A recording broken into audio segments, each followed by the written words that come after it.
payday at your office and your paycheck's in your box, you're entered your bank account by a direct deposit, I want you to fill out what that paycheck looks like. I want you to tell me who that paycheck came from, who that employer is, the amount on the paycheck. Just fill it out as though you were receiving your paycheck today for your job. And you know, I encourage you to be creative and fun. Put on there what you'd really like to be paid, like $10,000 or just be fun with it. So fill out the paycheck as though you're receiving your check today from your employer. However you want to break that down. Yeah, by monthly, weekly, once a month, yeah, your choice.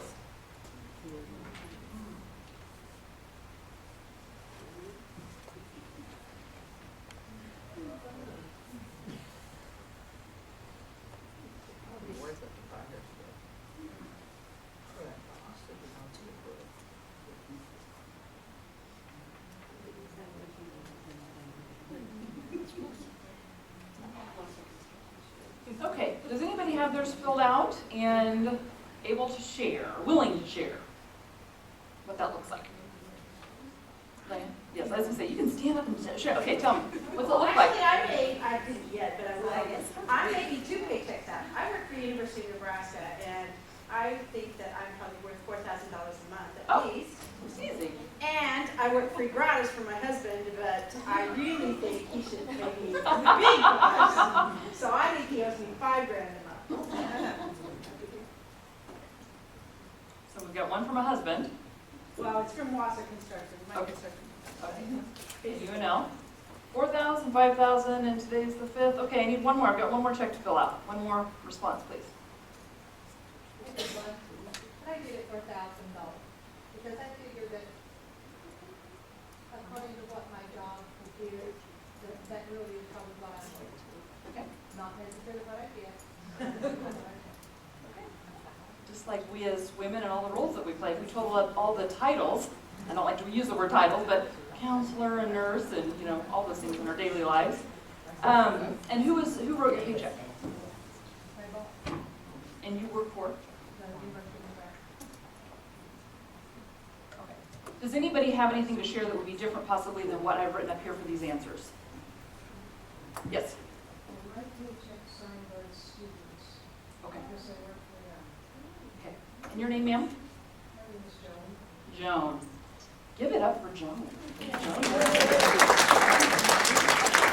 It really wasn't a trick question by any means, and it's an answer that I get relatively often as I ask that question.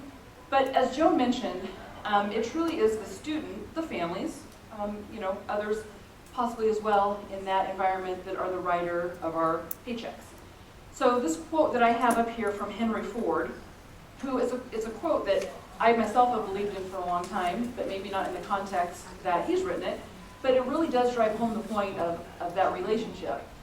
It is not the employer who pays the wages. Employers only handle the money. It is the customer who pays the wages. Henry Ford, is a pretty sound businessman.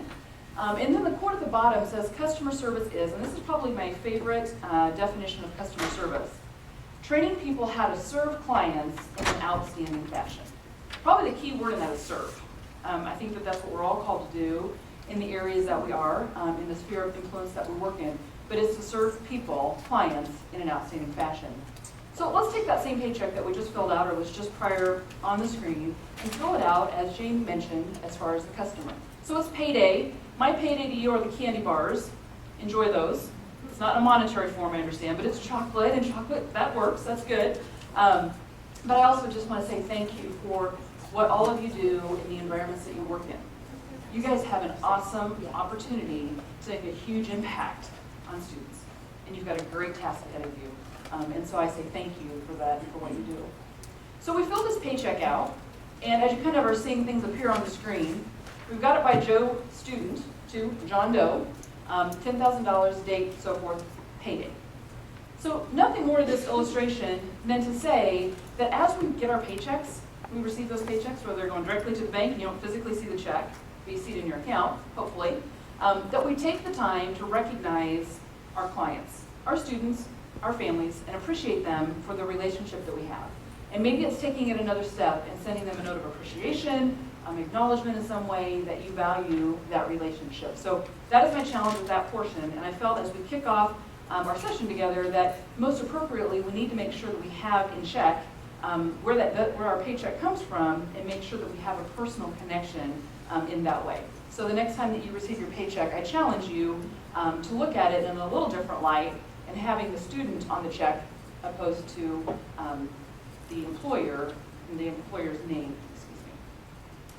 So it takes a team in anything that we do. And this is something that I feel very strongly about, and it echoes a little bit of that internal customer service that we spoke of earlier. But inside of your packets is this slide. Basically, it's saying that Joe is a junior. He's at your own high school, so put your name in there. He is obviously yet in high school, but he's preparing to move on to college, and he's starting to entertain those options and seeking out those opportunities. Who within that wheel is involved in Joe's future, is in Joe's life right now? Yes, all of them. Yes, absolutely. All of those people are a part of Joe's future, current and some of them past, some of them current, and some of them into the future are a part of his success or otherwise. And so everybody is very instrumental in that wheel. And it's just really key that we drive home the relationship of everybody and recognizing that there's no hierarchical approach to our titles, I guess. I really don't like to use that word so much, but in our organizations, they serve a purpose from being on a flow chart to know how we engage with each other and who goes to who and so forth. But outside of that, we just need to be on the same playing field and recognize that if we don't have any one of those pieces, that we could be in a world of hurt. I mean, what if it's a snow day? I mean, it doesn't snow in Nebraska. What if it's a snow day and, they didn't call school, so we're all going, and we get to school and we've got this blizzard-like drift in the front of our door? Wow, we wouldn't be able to go into the school. So those people, the grounds and the maintenance, and those that are working behind the scenes are really instrumental in that success as well. So what I want to focus on for this first part is just that, the internal team. How many of you have run track in your day? Raise them higher. Okay, and everybody who's familiar with the event track? Everybody can show their hand in that respect? Absolutely. So when you're running a track relay, I was not a participant in track. I would not have been I wouldn't have been an asset to the team. So I decided to participate in other things. But as you see in relay teams, if I'm running that first leg of the relay, and I go to pass the baton off, and I pass it, and your name, Kelly. I pass it to Kelly, then what do? Do I just go on home, or go shopping, or just leave the event? No, my team wouldn't probably appreciate me very well if I did that. So I don't take the baton and just pass it on and leave and not be involved in the process, but I stay connected to that relay team, and I stay connected to the finish, so that when they get to the end, I'm cheering them on, I'm encouraging them all the way through the process. No different in our business relationships. We need to pass the baton in a relay fashion, making sure that we're encouraging each other along the way. And what happens when that goes on? Has that ever happened in your relationships? The baton drops? You pass it to Kelly, I pass it to Chris, I pass it to everybody down the list, and they drop the baton. Well, we're not perfect. We all wish that we could say that we are, but we're not perfect. So how also do we handle those situations when the baton drops? Is also key in our relationships to developing a really strong internal team.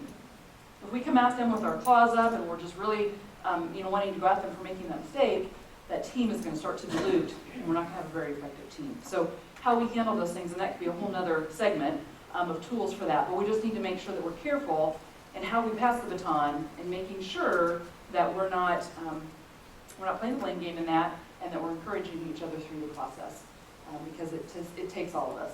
Myself, I'm not a numbers person, so if I were to help in an accounting department where I'm at, they would be like, really, Carmen, no. Close the door, Carmen is not allowed. It would just be not a good situation. You probably all get paid more than you had prior, so maybe it would be a good thing, but I wouldn't have a job. Take down the walls of responsibility, and this is a really key one in team, is that so many times, and as I share with you, I hope that you all know that I'm pretty transparent, I'm human as well, and I've been down the path of making a lot of these mistakes. And I continue to say that as I do it more often, maybe I'll understand it a little bit better and be a little bit more effective. But taking down the walls of responsibility is really a key thing. Sometimes we put this, I call it a responsibility line, is how I describe it in the sand. And maybe that line doesn't get crossed. Why might someone not want to cross the responsibility line? More work. You know, I've already got 20 hats, really. I mean, I'm going to start going like this. I can't help you out. I've got too much work. What might be another reason that we might not cross that responsibility line? Fear of failure. I'm sorry? Fear of failure. Fear of failure. Okay, that was in sync there. I like that. Yeah. Fear of failure. One more. Does anybody have anything different than those two? Stepping on toes. Wow. You guys, would you like to just stand up here? You're exactly right. Those are the key reasons I believe, and obviously you guys believe as well, that we oftentimes won't cross that responsibility line. But you know, I could go over here and help. I see this area needs some help, but I don't feel very qualified. So if I go over there and do that, I'm going to mess it up worse than it was, and I'm just not going to go there. So rather than even acknowledging, I'm just going to keep on walking by and we're not going to help this area out. Or it could be I have too much work. Or it could be, you know what, it's just really not in my job description. I already have this job description, and that part's not in it. Well, anybody's job description, at least those I've always had in the jobs, and I've had several in my life, starting work at 13 or 14, doing those fun jobs, there's always that disclaimer at the bottom, and do as expected. Or just do because you want to be a part of the team. So again, just understanding, if you have a responsibility line that you've drawn, why is it there, and what's it going to take to cross over that line and build that morale? Respect and appreciate each other. How many of you have gone into environments, you've maybe engaged with someone, and hey, what is it that you do? Where do you work? What's your profession? Well, I'm just the receptionist. Have anybody ever heard that before? That couldn't be probably one of the most like nails on the chalkboard to me. Because really, there are no just us in business. If we don't have all of those layers of people, and I'm sure several, because I can only go so far on my list, but if we don't have everybody, the team doesn't function.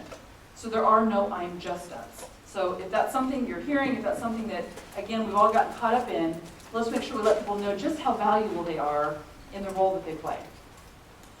Communication. Here's the question then. So how many in this room have just nailed communication and they just do it excellent, top-notch, A+ all the time? Raise your hand.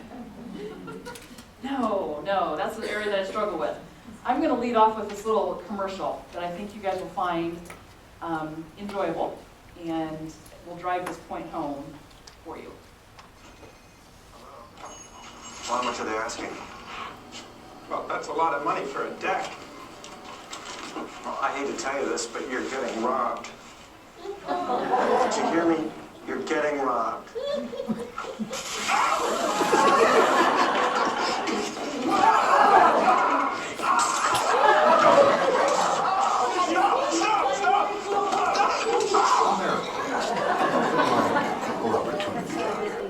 Okay, wow, that's a good clip, isn't it? And how, when I ran across that, I thought, you know what, I just really got to incorporate that at some point. Because how often do we misjudge communication? It happens all the time. I had an incident with my husband, and I've shared this story, I've gotten his permission. Maybe I haven't, but we'll just go with it. We're dialoguing, this is a while back, and I was talking about multitasking, and as women, we just kind of feel like we do that a lot. And sometimes we just, you know, I don't know, whether I feel like I do it successfully or not, we multitask. So we're having a conversation, he goes, with this kind of grin on his face, I just read this article on multitasking, and they really said that it was bad for your brain. And I go, just because you can't do it, doesn't mean it's bad for your brain. Sorry. But it's something that is really true. Sometimes we just are taking in so many things, but how I responded to him, I guess, was my key point in how I communicated. Didn't handle it the way I should have. I've had to ask for forgiveness, and we continue to try and go there, and I've apologized for that. But I didn't handle that situation very well in how I communicated that to him. And likewise with all of our relationships, sometimes they don't always get handled in the way that they should.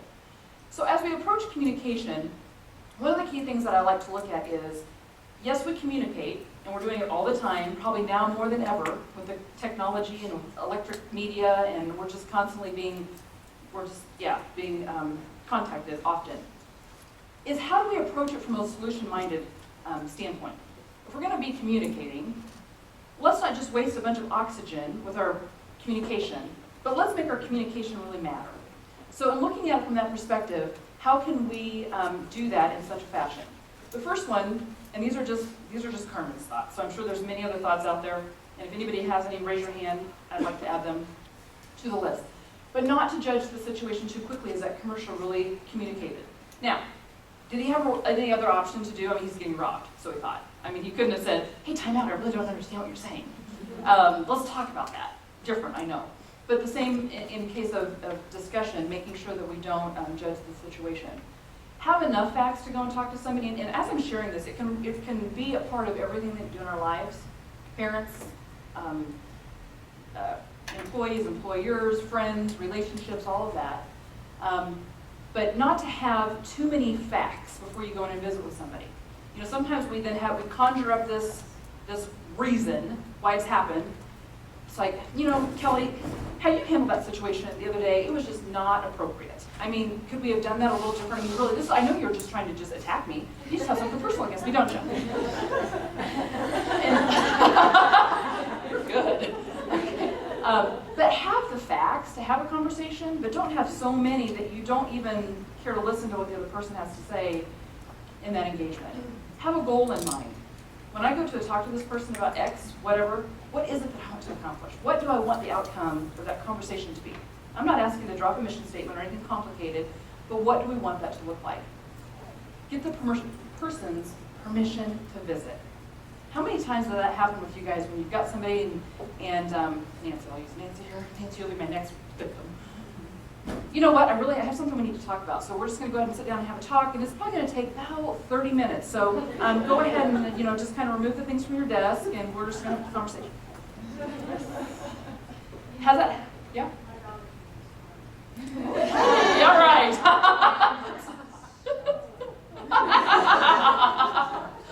So we can talk later. But raise your hands, has that ever happened to you?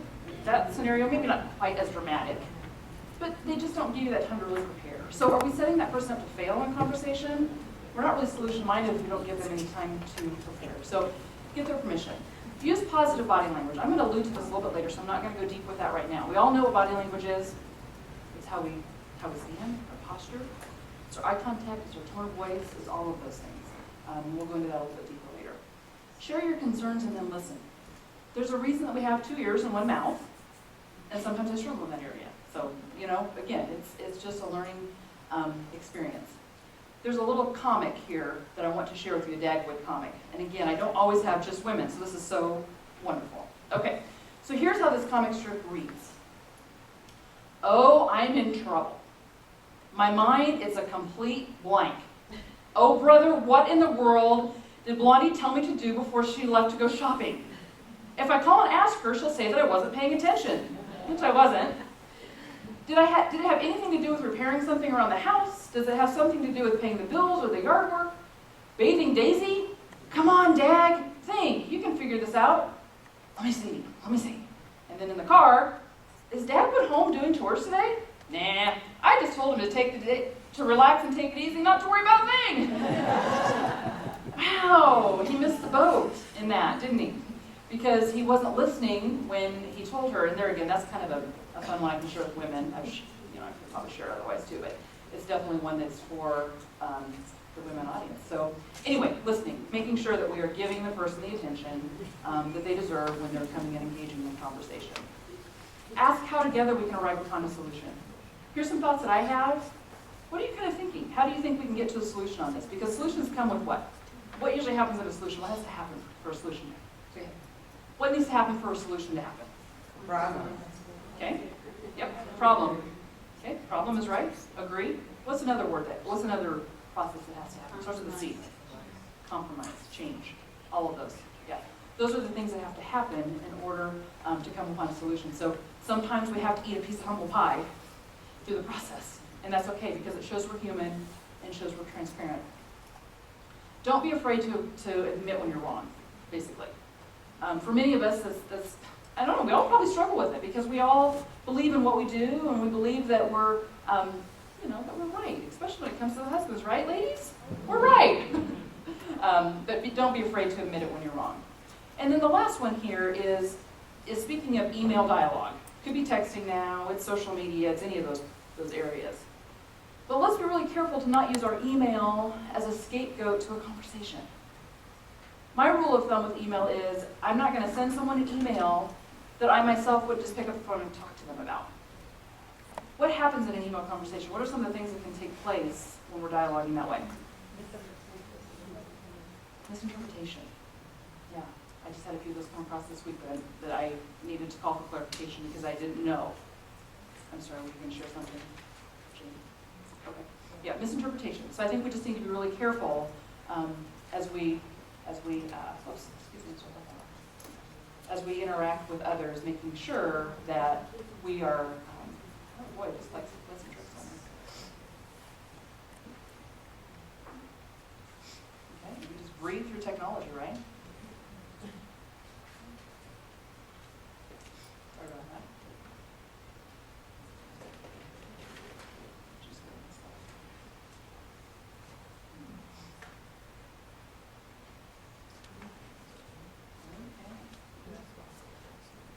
Okay, sorry about that.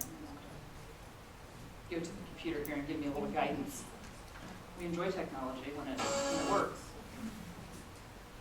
And I shouldn't say that, it's definitely, it's an operator situation, so we're not gonna go there.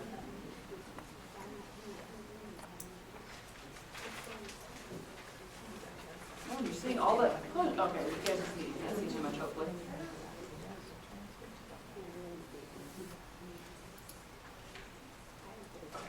All right, let's see if we can roll through those now. After we did our little listen. Okay.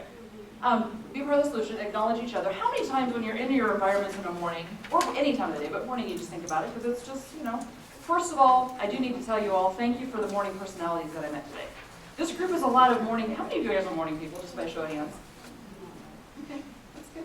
Okay. You guys definitely were very vibrant and ready to go and ready to kick off the day, so. But acknowledging each other. So you come into your environment, what is your name in the green? Donna. Well, good morning, Donna, and how are you doing today? Are you just going to be a great day, Donna? How are you? But how many times as we dialogue with people and our colleagues and family that we ask a question and we don't even really care to get the answer because we don't even give them I didn't give Donna time to tell me how she was. So if we don't have time to dialogue with somebody in the morning or whatever it is during your day, maybe just say, good morning, Donna. That doesn't require a response from Donna, and I can say good morning and I can pass Donna. But if we're going to ask somebody a question, let's make sure that we give them the time to give the answer. And you know your personality, so if somebody that's going to come across as maybe a little long-winded, they're going to give you a 30-minute how my night was, then maybe you just need to say good morning, Donna. So you know how that works. Personal accountability is really, really, really key. And this is something that I am so trying in my kids to instill. I've got a younger son, he's a freshman. And I want them to understand that it's not the blame game and everything that happens in their life. Well, I didn't get a play in such and such game because, really? You need to take a time to reflect on that and how could you have made that situation better? Being flexible is very key as well. We need to make sure that we allow flexibility in our relationships, in our processes. If I gave every one of you a 3x5 index card and said, give me your chili recipe. How many, which sounds good today, chili and cinnamon rolls? That sounds really good. How many different recipes would I receive? Every one of them in here. But what did we get at the end? Chili. Between 49, 50 recipes, but they all made chili. So allowing flexibility in our processes, knowing that not everybody works the same, not all of our personalities are the same. We talked about that earlier in some discussions that we had just out before you, that we need to recognize those things. And know and understand who our internal customers are, and certainly have fun.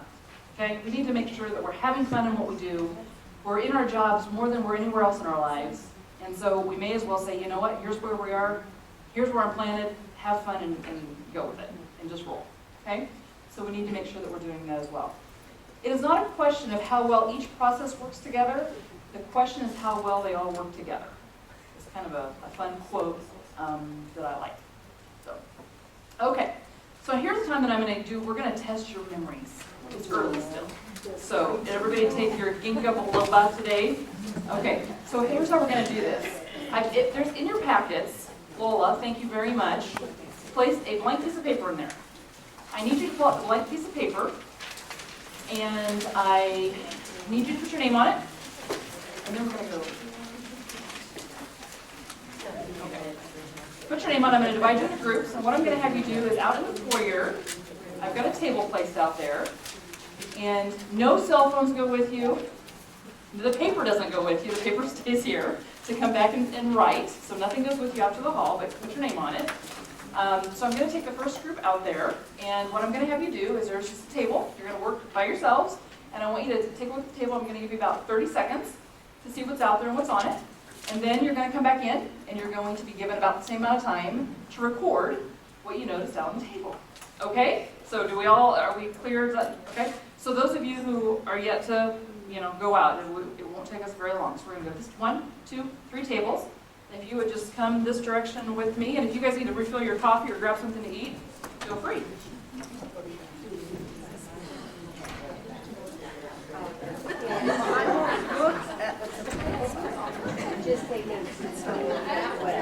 Come on. When everyone's around the table, we're going to allow you to. We're going to allow you to look at them, everybody around the table. All right, so we need to give everybody.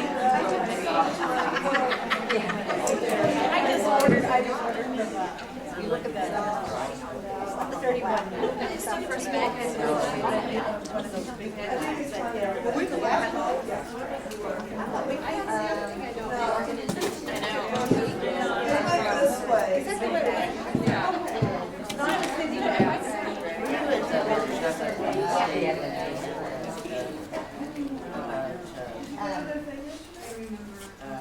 Safety.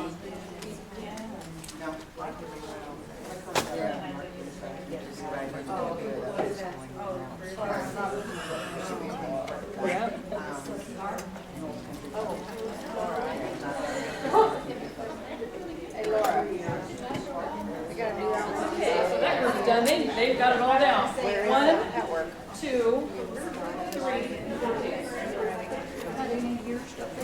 And maybe when we got that left row, that might organize that. So I want you to start writing. Right, I'm gonna flunk already.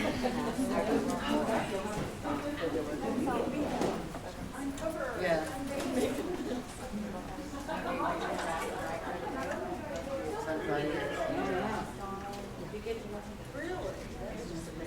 Oh, yeah. You know.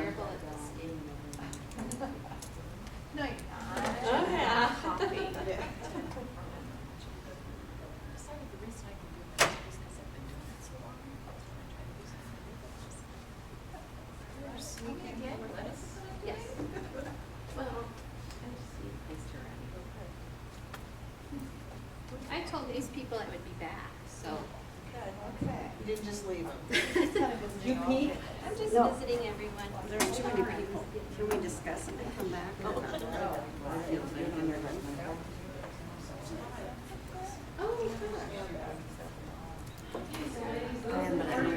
We're going to have to stop here in just a minute, so I'll let you count. we're going to make this go quickly, hopefully. Okay, and then the last 3 tables in the back. So make your way out that door. Your mind's a-going, I know it is. I can't write mine's on. So those that have been writing, I need to ask you to stop writing and turn your paper over.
Writing on your paper those things that you remember. Unless there's that, the second group, I'm going to have to ask them to stop. Oh, yes.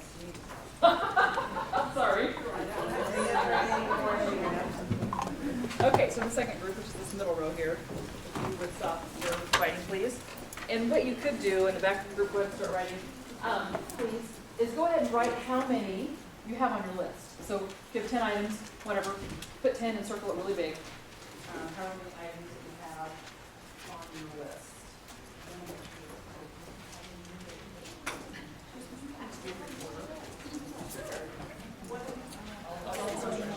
Okay, so this first group, if you would write your totals in the answer.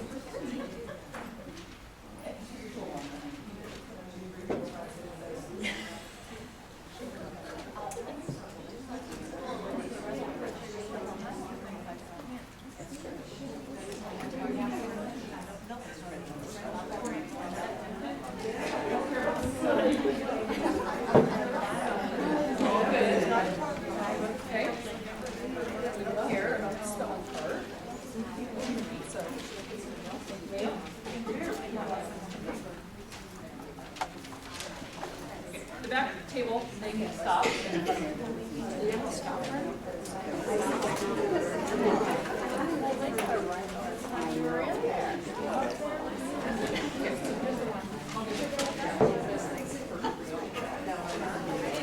Okay.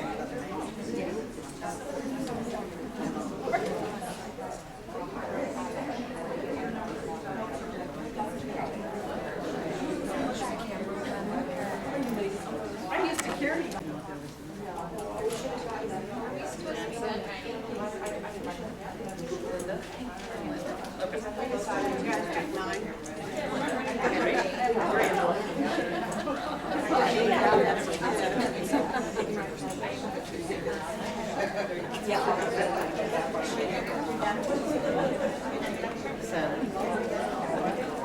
Okay.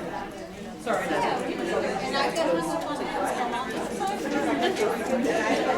So your way that you know, grab really sheets. Is on them? I mean, you know, there's some big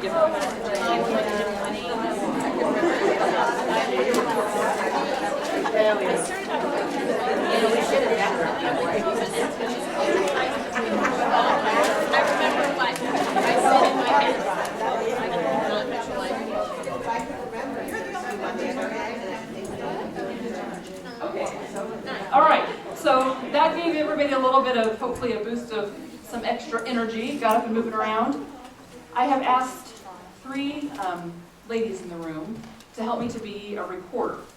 And this is what I want the recorders, actually I have 4 of you. What I want the recorders to do, you have your papers, of course, and so what I need is one master list of all the things that were remembered from that table. So on your group, you have 3 that saw the baseball gets counted 1 time. I just need an ongoing list of what your group remembered. Is that good enough instruction?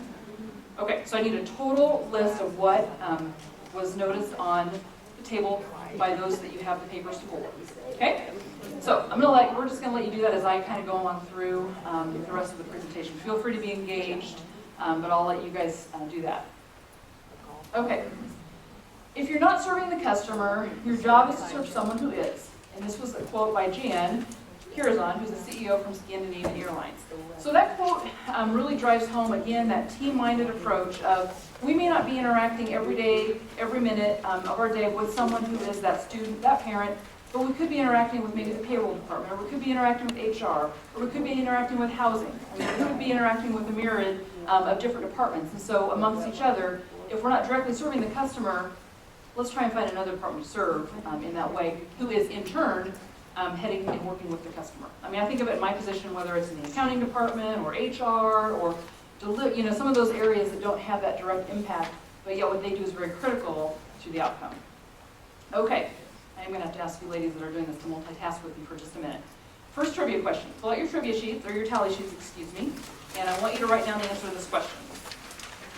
Thousands of employees across the United States were asked in a survey what they want from their jobs. Which was ranked number 1? Do they find that job security is important? Do they find it's high wages? Help on personal problems? Full appreciation for work? Feeling of being in on things? Interesting work? Promotion in the company? Personal loyalty? So on and so forth. When they were asked in their areas what they want most from their job, What was the number one answer? What ranked number one? Okay, put it on your sheets. I'm sorry, I didn't say that very well. On your sheets. Mark it on your sheets. The last one is tactful discipline. Okay, I'm gonna go ahead and roll that one through. Okay, so here's the answer. That's supposed to be a hammer, by the way, if you go with the tool thing. It's kind of like da-da-da-da, but full appreciation of work done. Who got that one right? Lots of hands going up. Great job. Congratulations. It is. I mean, that's in our jobs. Yes, we want to be compensated. We're not volunteering oftentimes in every area of our lives. We need to be compensated for what we do and compensated accordingly. But we want to make sure that we're also appreciated. And so just telling somebody, hey, thank you for that project that you worked with me on, or thank you so much for what you did. You don't realize what that did for X.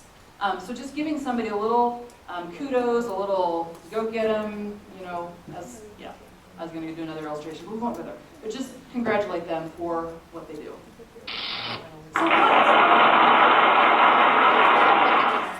What are you doing within your environments to help to grow that team internally? Again, we're still yet speaking on that respect.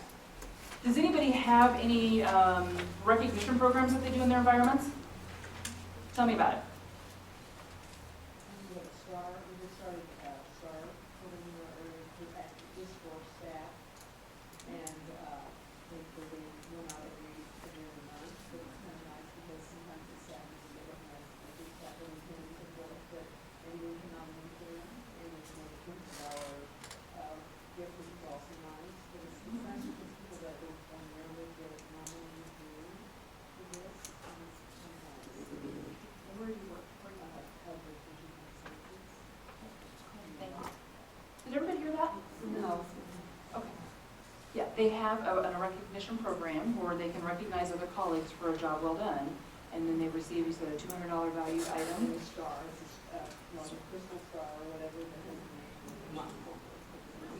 Where's she work? You got any applications with you? Anybody else want to share in that respect? I do the same thing, but it's me doing it. Okay, it's for faculty and staff. And I give out gold stars, blue stars. Everybody wants a gold star. And if you get a really big gold star, that means you've done something really well. And they'll put them on their doors. And so the object is to get a lot of stars. The wall of stars. It turned into kind of a competition type thing. Oh, I got all these stars. But it's doing things that help me in some way around the office. And how long have you been doing that? Oh, several years. Okay, and found it to be successful. It's not something that seemed to, I don't want to say get old, but it's not like they just say, oh, it's a star. I mean, it sounds like it's still got a lot of great value to them. It does. And they enjoy it. And it's become a fun type thing. I've got more stars than you got. Absolutely. Great. Thank you. Well, I guess in listening to the things that are going on this morning, I'm kind of considering the kids being part of our team who work in the school, and that's our internal team. So I work with a media specialist that does a lot to have the kids feel successful. And when they help us, and one of the things we're doing right now is we're doing a lot of preview books.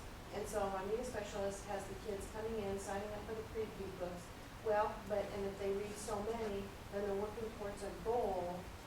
They get doodads or free popcorn or something like that.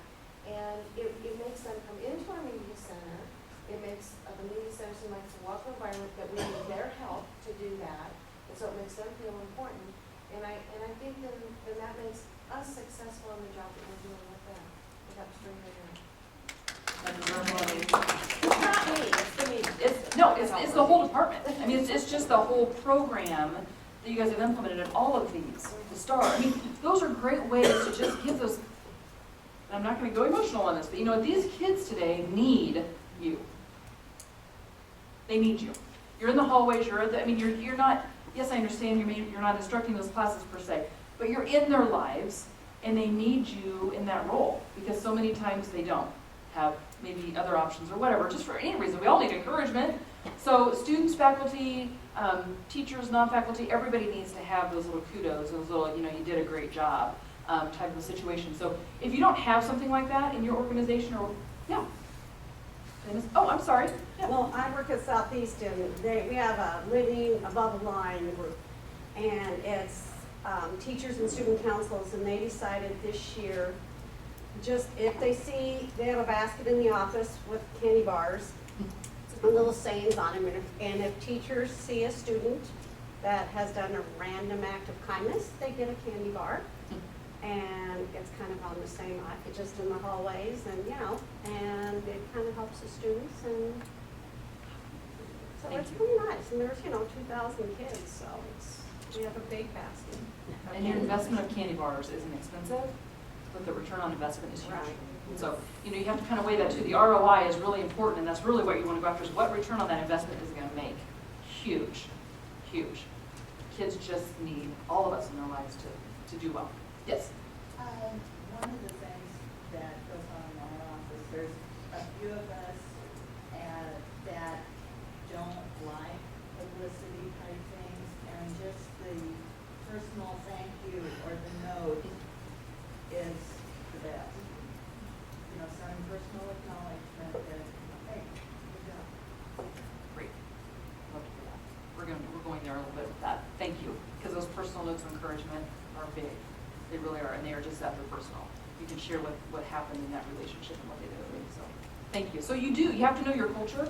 You have to know the environment that you're in and what people are going to be receptive to, what they're going to be comfortable with, and sometimes you can maybe do a nice mix of that.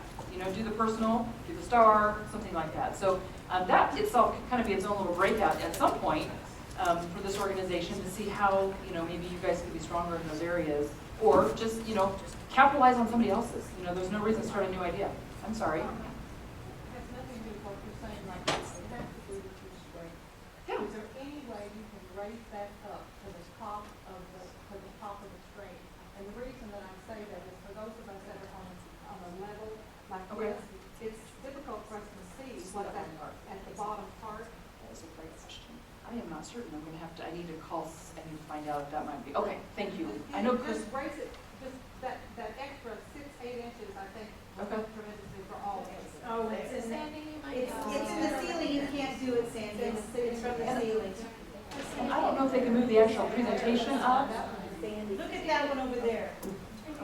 Sorry about that. I'm not very technical savvy, so I don't know if the slide itself, not the screen, but the slide can be moved up, so we'll maybe see.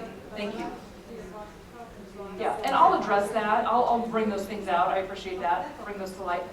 The other part of here, what had the idea was, in the organization that I've had the privilege to be a part of, we do both of these programs. The ZAP program is a program just as all of you spoke of. It's just that acknowledgement, encouragement. Hey, we thought you were doing something great. Do a little write-up and we give prizes and things like that. Then the other is what we call the Einstein idea. Because we're in a room filled of Einsteins. We're in a room that is filled with people who have some really, really great ideas on how maybe a process could be done different, better, or otherwise. But just a way to improve it, I guess I should say, needs to be said. So does anybody have those things in place in their organizations where they allow people an opportunity to say, hey, if we would do this, it would create this? Okay. I'd like to see the head shake. Well, I keep referring to Susan because she works in media services in the district office and I work in the media center, so we work closely together. And the program that we use, check-in, check-out books, the overviews and all that stuff, there's another lady, Deb Lyman, who's real receptive to our ideas on how to make that program better. And so then she, of course, has to go to the main manufacturer of that program. But there are those things in place so that we can make it as efficient as possible to run those things. So I welcome that, being able to say, hey, if we could do this, this would be great. And so that's what we're doing. Yes, absolutely. And I agree with that because, how many of you have seen that Domino's commercial? The Domino's commercial, where the guy had a great idea to do the little, what were they, the roll-up pizza bites or whatever, and I think I should be the CEO. I like that commercial because it just drives home the point that everybody has great ideas and we need to be willing to share those, and those that are hearing those ideas, receiving them in a way that's constructive. The time that we bash someone's idea is the last we'll hear of them, and they can have a really great idea inside of them. So we just need to encourage in our environments to make sure that we're providing opportunities for people to do that, and they're done in a constructive way. The red carpet experience is kind of what I introed this with, and that's just, again, all of these things we're speaking of can be relative to internal and external customer service, but greeting with genuine enthusiasm, is really key. Now, the bigger part of that is everybody's level of enthusiasm the same? No. Good morning, Nancy. I'm so glad to see you. How was your? No, I know your son played last night. How did he do? Okay. No, that's probably not the direction that even I would go with somewhat of an outgoing personality. But just greeting with genuine enthusiasm. How many of you guys have approached, ladies, have approached someone who's just been really, really not fake? They're just fake. All of us have in our lives, have we, to some extent? And you can just laser through them. But you know what? That just wasn't very genuine, so why even go there? So just make sure that we're being genuine. I think using first names is really a key point in our interactions with people. I know that sometimes there's some formality to some of that, but I really do believe that when we can use people's first names, that is very important. Anybody know what MMFI stands for? The acronym? There's a lot of acronyms out there these days for us to know and understand. I'm constantly going to my son. It is make me feel important. That is awesome. Where did my candy go? Oh, here we go. You're getting paid a lot today. You need to go back to your employer and say, man, this gal told me I was worth a lot. Go to your HR department.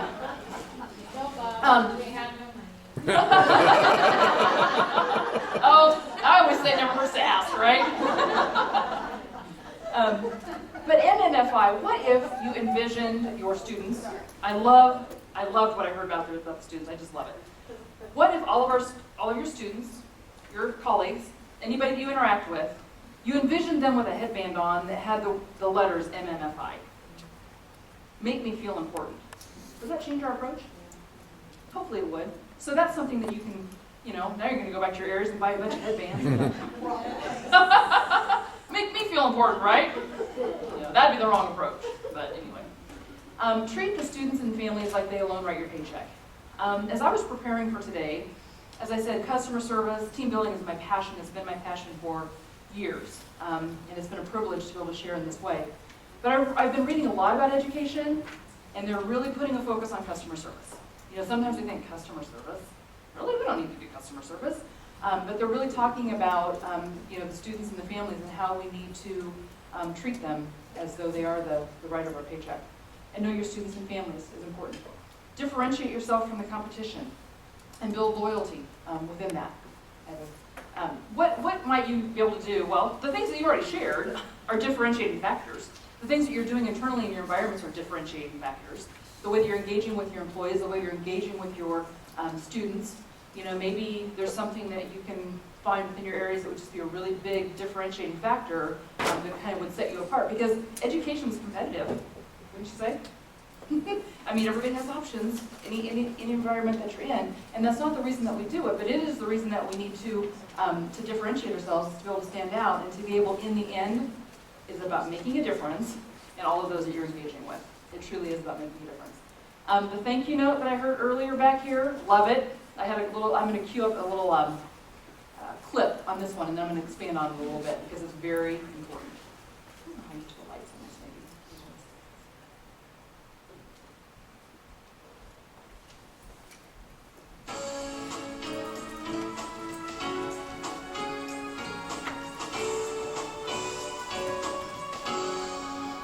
Hi, this is Chef Hyken. Let's get right to it with a story about a cab driver that delivers outstanding customer service. It was in Dallas, Texas, middle of the summer, 102 degrees, sweltering. And I just finished a program just like this. I walked out of the convention center dressed like this, had a couple of heavy suitcases, and I was in luck because up was pulling the taxi cab. Out jumps the driver. He comes around to take my bags. Let me describe to you what he looked like. Cut off shorts, a sleeveless shirt, messed up hair. Hadn't shaven in maybe a week. For all I know, he hadn't showered in a week. I look at this man and I think to myself, this is not a moment of magic. This is a moment of misery. Why? As I look at him, I'm thinking, what does the inside of that taxi cab look like? I mean, look at him. You know it's dirty and grimy in there. You know there's no air conditioning. It's probably broken. I'm going to get into this moving sauna, and 25 minutes later, I will be drenched in sweat. The soup will be wrinkled for the day, and about the time I actually get out of the cab, a little string's going to pop through the vinyl seat and rip my pants. So I look at him, and he looks at me, and he says in this deep Texan accented voice, sounded nothing like the man that I was looking at, and I can't even get as low as he can go, but I'll try, he said, in the cab. It's nice and cool inside the cab. I'll take care of the bags. And he smiled. Didn't look right. Sure didn't sound right.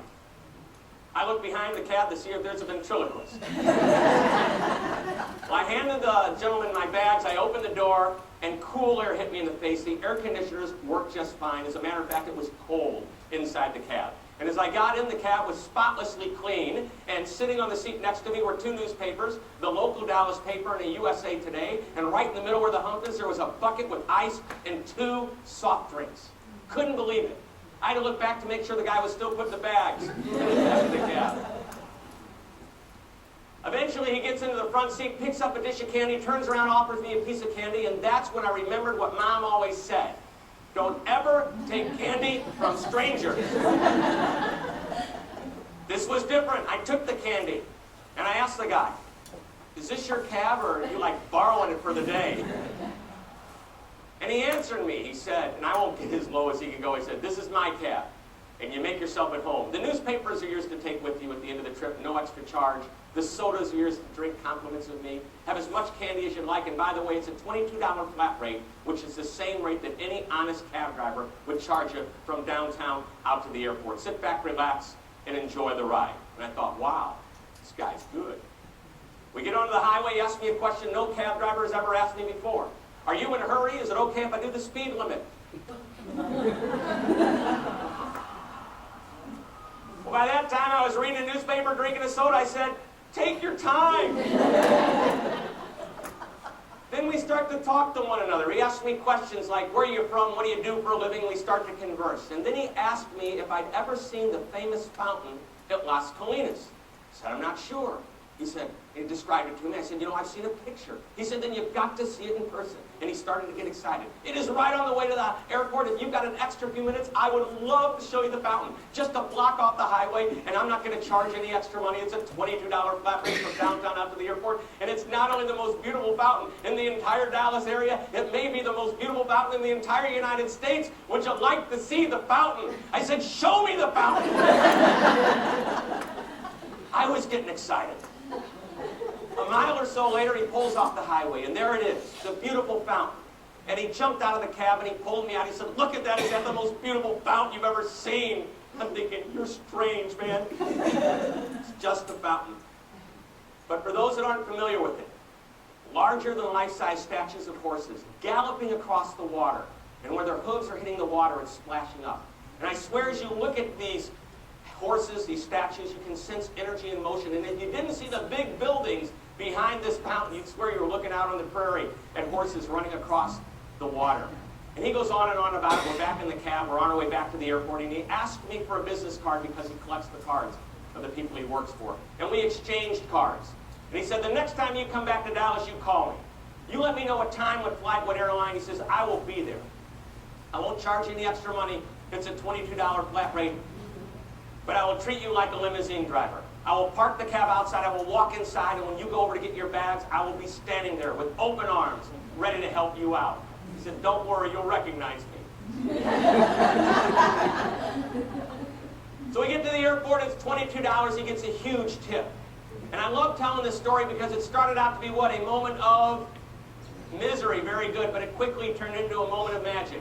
Because with the exception of the first impression, he not only managed the moments of truth along the way, he created some moments of magic as well. He had the sodas, he had the newspapers, he had the candy, and that little trip to see the fountain. I mean, I couldn't wait to see what we're going to do the next time I get back to Dallas. You know, shopping at the new mall. Well, I can go on and on about Frank, but I'm going to tell you that's not the best part of the story. Now, as Paul Harvey would say, here is the rest of the story. 4 days later, I'm in my office. I open up my mail, and there's a thank you note from my cab driver, Frank. Unbelievable. How often do we receive a thank you note from a cab driver? You know, every Christmas I get a Christmas card from Frank and his wife. What do you think? Was that a good clip? It's a clip that definitely drives a lot of points home as we as we talked about the differentiating factors, as we talked about the thank you notes. What was it that Frank again provided in that experience? Customer service, magic. What did he give away? Newspapers, sodas, candies. How many trips do you think Frank could have made taking people to and from the airport and gotten the tip that Mr. Shep left him? Probably several trips he would have had to have made to make what Shep paid him in that tip that he gave, because he went above and beyond. And he's probably Frank, and he's retired now. I've had the privilege of dialoguing with Shep, and so that's been really fun for me to have that interaction and be able to visit with him about his techniques and his experiences. But Frank's retired. But when Frank was, taxiing, I'm sure he had a garage full of sodas and candies and and the like, and probably bought them for a dime or less or whatever each. But he made the experience, and he differentiated himself. Because how many cab drivers are probably at the Dallas airport on a given day? A lot. But he chose to find an opportunity to make the experience with his clients much different. Hence the thank you note. How many of you have received a handwritten thank you note in the mail? How do you feel when you get one in the mail? You feel pretty special, don't you? You're all probably wondering what this cooler is over here. I'm not giving it away. But trying to drive home the point of those differentiating factors, those wow moments, those times we're going to go above and beyond to create those really great experiences in our environments. You have somebody that goes to their water cooler at their job, at their whatever. We just went and toured Human campus. We're considering going there. And I got this thank you note in the mail from the person that gave me the tour. And they're dialoguing with their colleagues, and they're around the water cooler. This is my prop for where our conversations happen. Conversations can happen anywhere. A break room, the coffee pot, whatever. Many places, but that's what I like to tie. That's where the water cooler ties into the customer experiences. What are the internal customers saying about one another at the water cooler? And what are the external customers saying about us at their water coolers? What kind of experiences can we give them that can create that wow moment? That thank you note and this conversation that's around the water cooler with their other colleagues, friends, associates, whatnot, that you can't buy a newspaper ad that can give you that kind of endorsement. We need marketing. Thank you, anybody who's in there in marketing. We love marketing, but marketing isn't all that it takes. It takes those real life examples. So what are some things I challenge you, and this is probably one of the goals and maybe that you could be looking forward to working on, is how do we differentiate ourselves? How do we make that experience just a really wow moment and get people talking in a very positive fashion about the area that you're in? Even internal notes to just your individual, just to each other is important. To external customers, internal customers. How many of you, growing up as a child, I had to write thank you notes. Okay, handwritten for every gift I got. And it didn't just say, "Dear Aunt Virginia, thank you for the gift." It said, "Dear Aunt Virginia, thank you for the gift. I thought I got such and such, and I plan to do such and such," and it's 4 or 5 lines worth of copy on the thank you note. And it'd be like Saturday morning after Christmas, and my mom would be like, "Thank you notes, Carmen. There's no that's the day when cartoons were only on Saturdays. Are you kidding me? I can't watch cartoons until my thank you notes are written." But that was something that she taught me at a young age, and I'm very thankful. To this day, that's something that I enjoy, really. I enjoy writing thank you notes. It probably brings me more gratification and joy than it does to the person that maybe is receiving it. I mean, I hope they really like it, but I'm getting just as much out of it as they are. So how many steps would you say it takes to write a thank you note? Several days, maybe 7? Lots. Buy it, you gotta write it, you gotta address it, you gotta find their address, which these days isn't always the easiest. You gotta go buy a stamp, you gotta take it to the post office. Sending a text message or an email, you just send it, it's fine. I don't negate those ways of appreciation because all of those are important. Please understand that. But there is something about a written thank you note, as Shep well communicated, that a taxi cab driver, who would have thought, would have taken the time to do that. So we need to make sure to find those opportunities. We know from research that the degree to which a school is welcoming, it's hard for me to agree. We know from research that the degree to which a school is welcoming influences the extent to which parents become involved. Gosh, I apologize, maybe I'm kind of slowed down. But basically talking about the extent to which you're wanting to get involved and be influential is to the extent the parents want to be involved. And I want to take a break here for a minute because I also feel like parents have responsibility too. As I'm sharing with all of you, I've been engaged in school systems with my kids, and I've often taken cookies and goodies and just things like that because they really do need to be appreciated. All of you need to be appreciated. And there's times that I want to, even talk with parents as they enter a new school year and just tell them help them understand how that two-way conversation happens. Because it's also in how we intro a conversation to sometimes what the feedback is going to be. So we all have that responsibility. So it's not, I'm not saying just battle everything, but how do we, make that happen together. So, but to the extent that you want to be influential, to the extent that parents want to be involved. Here's your second trivia question. And I'm doing Lincoln because it's the research that I have. But how many K through 12 students are in the Lincoln Public Schools system? Okay. 32,500, 35,000, or 38,000. How many students, K through 12, are in the Lincoln Public Schools system? So, Lincoln, just take a run.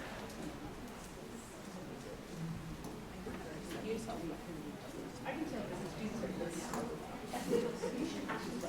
Okay. So everybody got their answer? Yeah. Got it or not? Here it comes. Okay, we got 35,000. That's great. That came from the LPS website. Anyway, that's where I got my source. 35,000 opportunities to change a life. That's pretty significant. No, that's not everybody.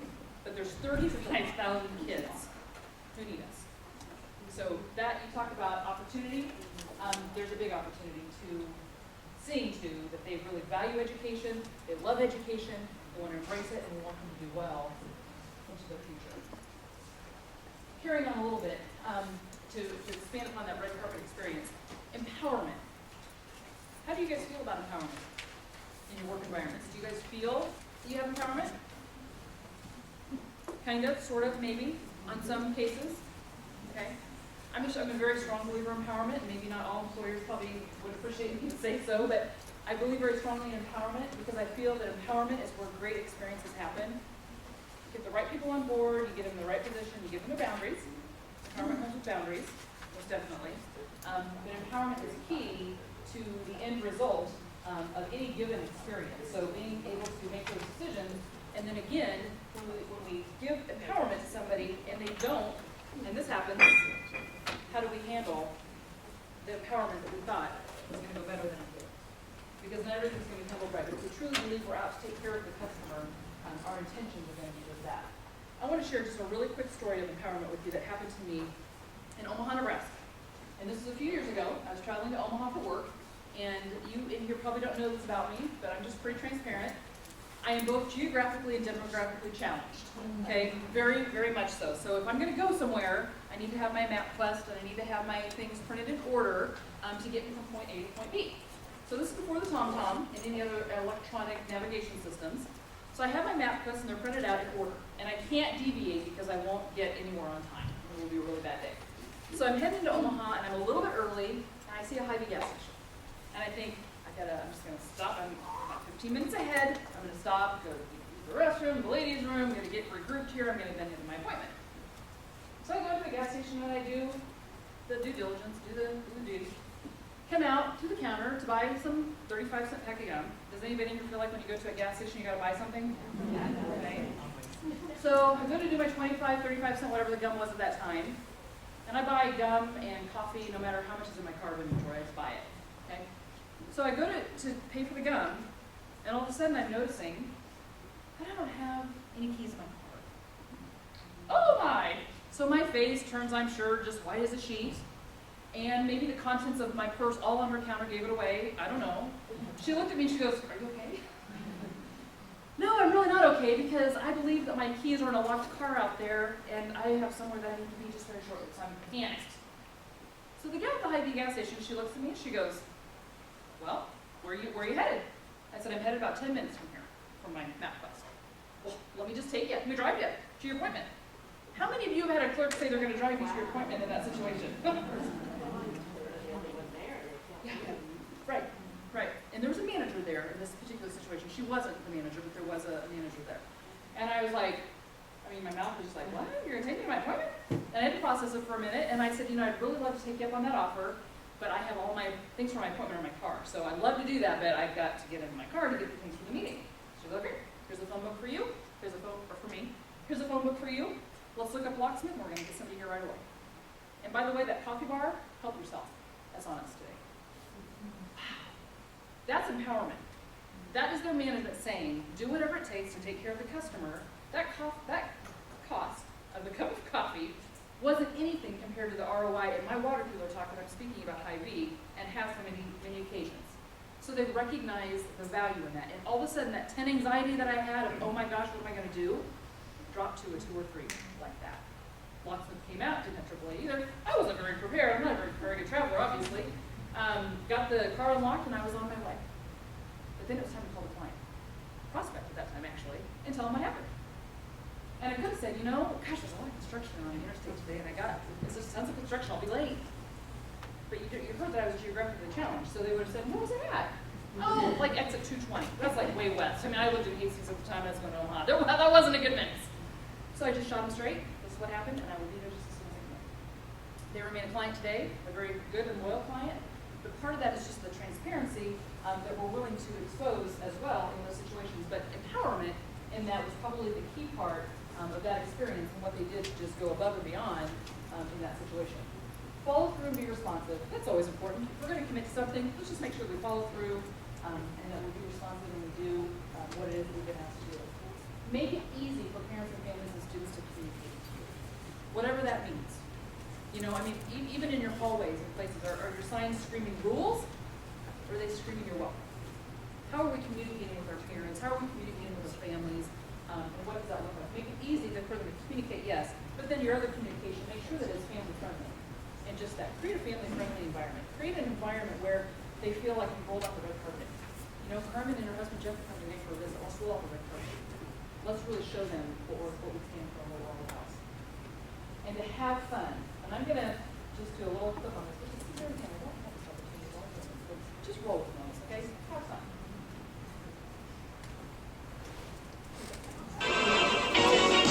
There you go. It's done. Oh, that's not a hand roll. There you go, ladies. That's what we're holding your heads all day long. I couldn't quite walk out.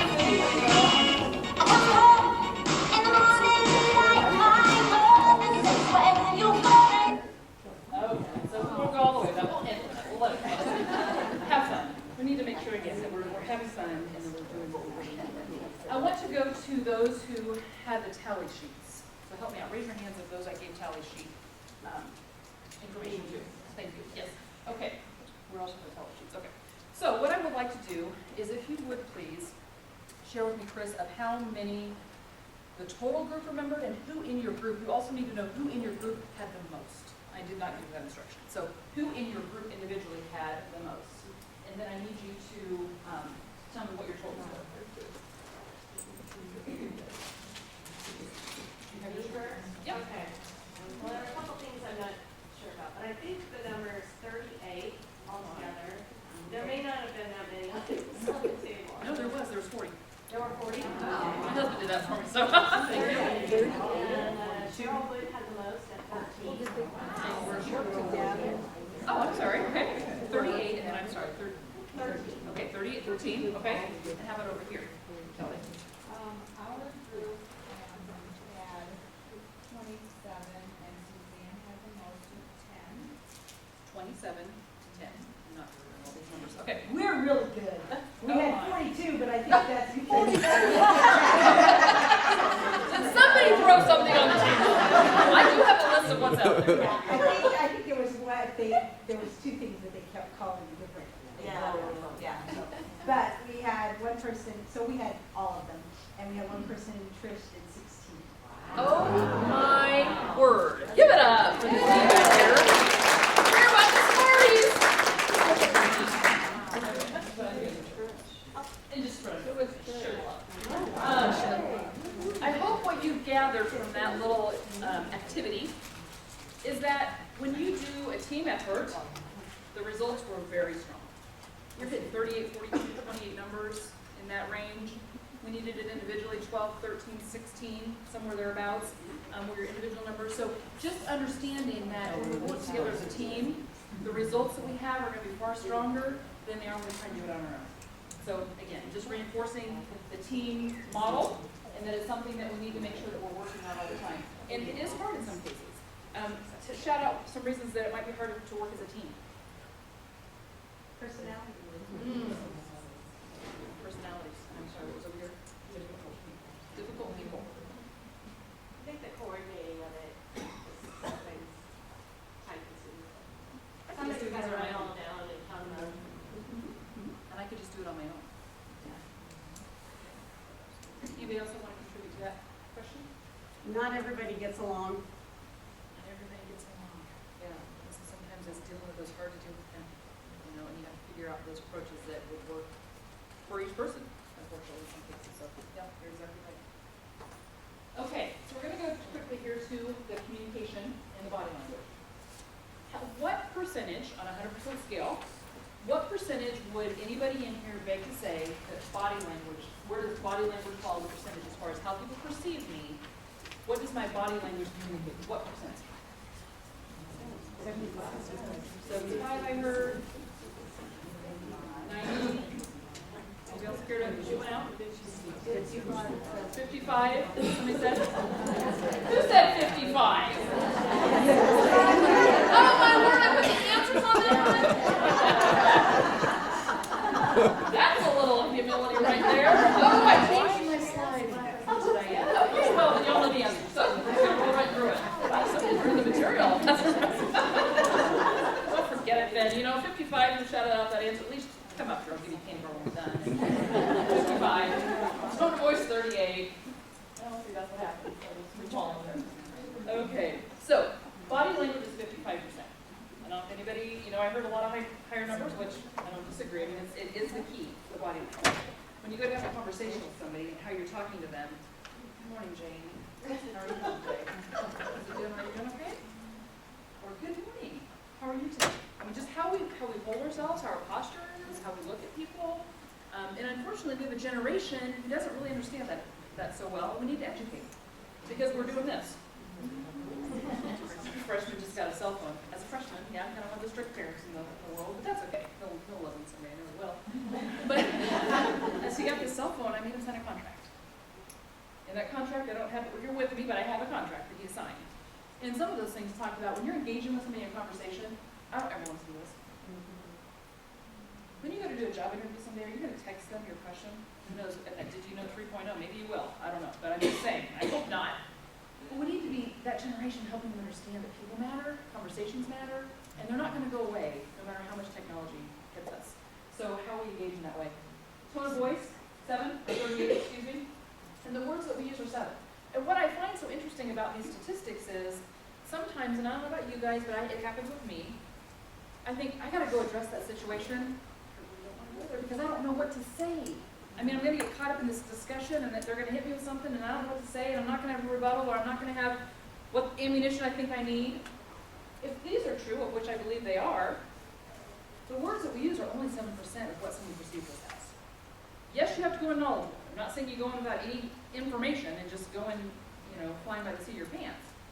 But if you go in there with positive body language and a positive tone in your voice and you want to build a solution with that given person, how you say it, how articulate you are, how whatever, isn't going to really matter. Because everything else is going to perceive that, and it's going to set the tone. The same is true with the telephone voice. How many of you in here work in an area where maybe you're answering phones quite a bit? Okay, I love that. Thank you for that.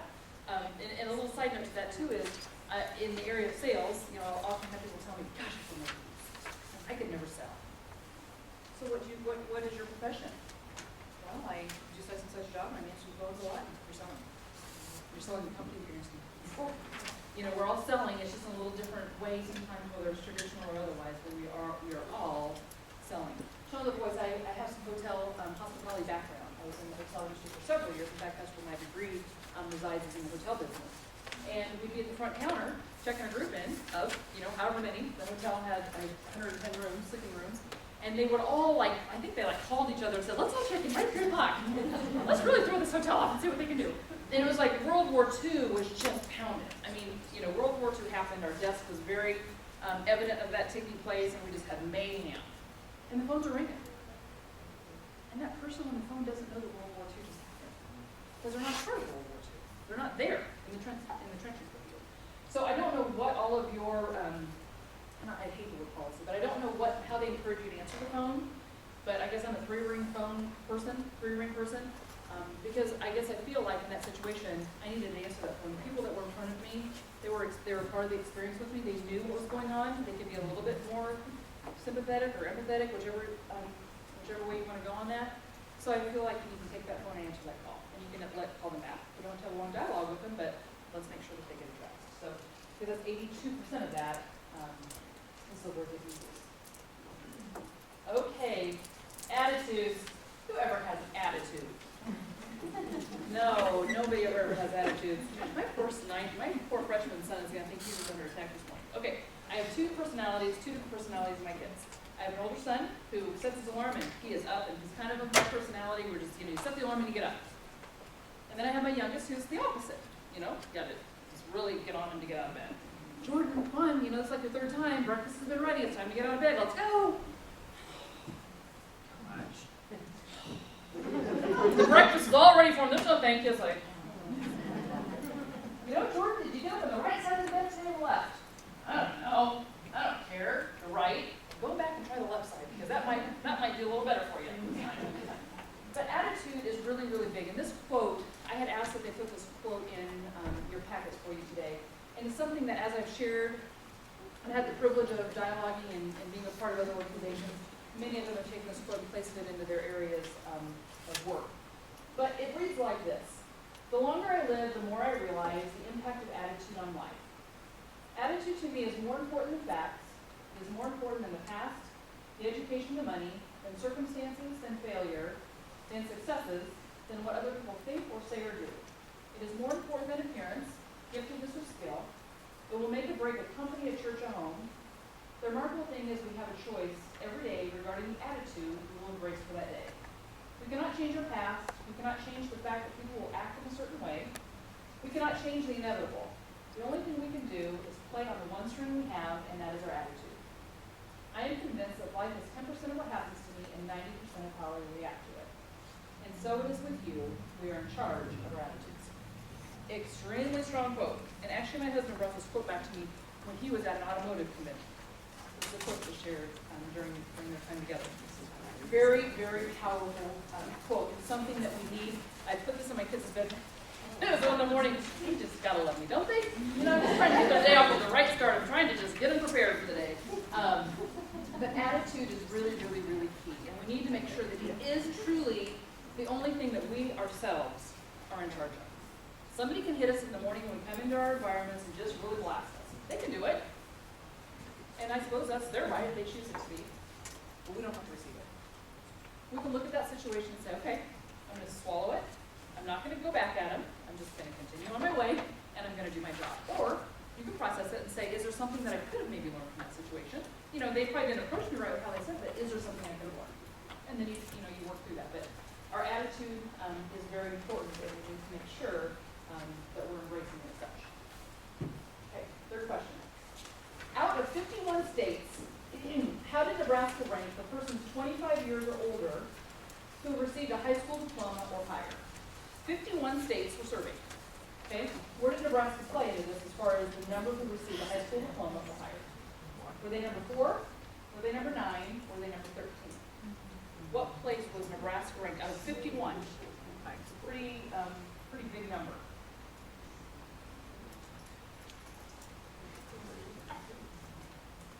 Got an answer? All right. Wrap it up.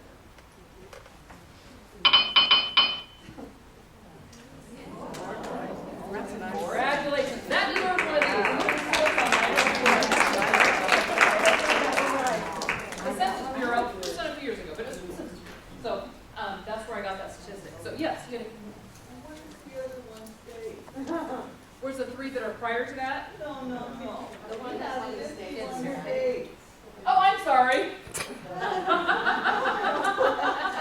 apologize for the typo, but they were 4th. That was very good. And you know what? I need to go to that source because I'm thinking that, yeah, thank you. 50. 4th. I'm going to have to check that out later. We need to go to the Census Bureau in 2004 because that's not right. I just copied and pasted the question. Thank you. 4th. What's that? Yeah, it could have been Puerto Rico or something, but I copied and pasted it, so I don't know how that ranks there. But anyway, don't mean to connect it with the 51 states, so that could be. It could have been that because it didn't say the United 51 states. But 4th is really, really commendable. I mean, gosh, that's like, out of 51, you guys are doing a great job. So compliments to what you're doing in that way. Okay, and I'm going to go through, we're just going to go through there. What I have in your packets is also some things on time management. And you can just take those to go through at your leisure. I wasn't certain what the time would allow, and so we're going to go on through that, and we're going to get to question 4, and we're going to wrap up. But making the most out of your day in event control is really, really important because everybody wears a lot of hats. So we're going to roll through to question number 4. This one, Diane, maybe you can answer this one. This is a fun one. How many petabytes can our brain store? This is just a fun question. Okay? 3.2, 2.5, or 3.0? How many petabytes can our brain store? I'll just take a stab at it. This is many bonus, but it's actually one question. All right. Are you ready? Okay.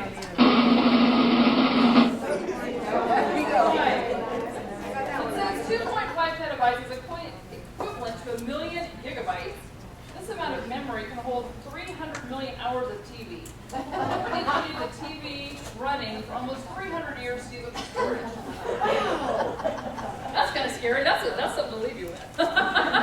Okay, just quickly before we wrap up, what I've asked Diane if she wouldn't mind passing around. I do a monthly e-newsletter, and I just pick a different topic every month that I write on. And if you would like to receive the e-newsletter, if you would just place your name on that. But I do just ask that if you could be as legible as possible. Sometimes I have a hard time discerning what those email addresses are. So if you could print that very clearly, I would appreciate it. Now it's prize time. Diane, do you have the Cancun trip all wrapped up? Slide on it? Oh, yeah, I took that already. No wonder you look so refreshed. You didn't tell me it was for this. Dang, I'm so sorry. Okay, so your tally sheets, I want you to pull your tally sheets out and note on your tally sheet how many you got right. I just need to just do a big old, how many you got right on your tally sheet. And then if we could just put a total on there, please. And I need those to be picked up. Do you mind helping me pick those sheets up? Hold them up in the air, ladies, and wave them around. Great, great. Now let's look at how many you got right.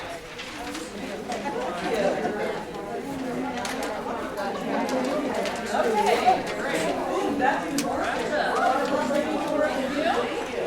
Thank you, ladies. Okay. Your tally sheet on the table. Okay. Thank you. Yeah. You get them? You get them? You got them? You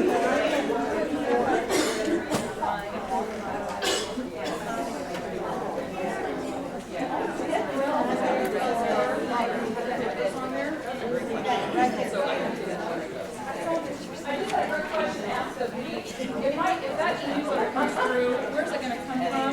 I have business cards up here that you are all welcome to take if you like. It has my email address on there, and that's where you can expect that to come from. So thank you for that question. Yes, Diane, if you could just pull off the top ones. That is great. So it is just a few minutes before 10, and I know you all have a lot left on your agenda for the day. If she kind of gets those totaled up, which will just be here in just a moment. I truly wanted to encourage you. I want to say thank you for the difference that you're making every day and those that you're impacting. You've got a huge audience out there to make a difference with, as we all do. So you ladies in this room are incredible people. I've had the privilege of engaging with some of you. Look forward to getting to know others of you, maybe for some future conversations. But if there's anything that I can do to be of assistance, let me know. Got an open communication policy. Just shoot me an email on a question or whatnot you may have. Okay. Sure. Karen, that's what you want. Yeah, person got the most correct, right? Is that all? I wrote for a draw.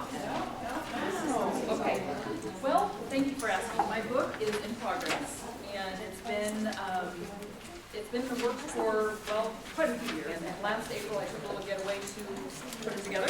So it's kind of in the hopefully final stages, and running down something soon. Just giving some practical tips from your business. So don't know quite what the title all will look like, but we're working on that. So thank you. Okay, so the winner, drum roll on your table. Carolina Helget. Helget? Oh, hey! Okay, and do you like peanut or plain M&Ms? Plain. Plain. And do you like really buttery popcorn, or do you like regular? All right. So who came the farthest today? Who would be here for the biggest travel distance? You know? Concord. What about? Well, and I'm challenged, so who's farther? Put your hand up again. She's the one who raised her hand, so I give it to her. Popcorn. We'll just split it up. There you go. You're going to get peanuts. So, anyway, there you go. Thank you very much, ladies. Mark has a pink sheet in your packets that is her questionnaire specifically to her. So if you would fill that out, please.